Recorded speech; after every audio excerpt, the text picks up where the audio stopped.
मित्रांनो, गेल्या 2 ते 3 दिवसापासून काउन्सिलिंगमध्ये एक प्रश्न कॉमन उपस्थित केला गेला की यावर्षी मॅनेजमेंट कोट्याच्या सीट कॅन्सल केलेल्या आहेत का?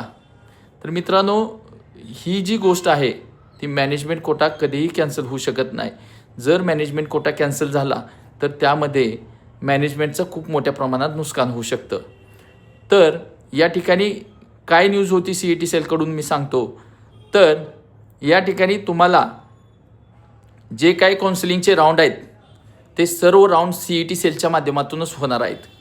याच्या अगोदर काय होत होतं की ज्या काही शेवटच्या सेकंड राऊंडमधून सीट राहत होत्या त्या सर्व सीट ह्या इन्स्टिट्यूट लेवलला म्हणजे स्टे वॅकन्सी राऊंड हा त्या कॉलेजला त्याचे अधिकार असायचे तो फॉर्म त्या ठिकाणी ॲडमिशन देण्यासाठी, आणि ती प्रोसेस या ठिकाणी यावर्षी गव्हर्नमेंटनं स्टॉप केलेली आहे.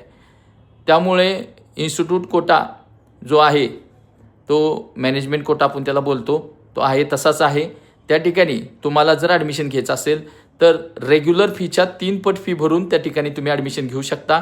त्यामुळे तुमचं जर मेरिट कमी असेल आणि तुम्हाला वाटते की महाराष्ट्राचंच ॲडमिशन हवं आहे तर अशा टायमिंगला तुम्हाला त्या ठिकाणी ॲडमिशन मिळलं जातं. त्यासाठी तुम्हाला आपली रेग्युलर जी काउन्सिलिंग फी आहे ती 1,000 रुपये रजिस्ट्रेशन फी आहे.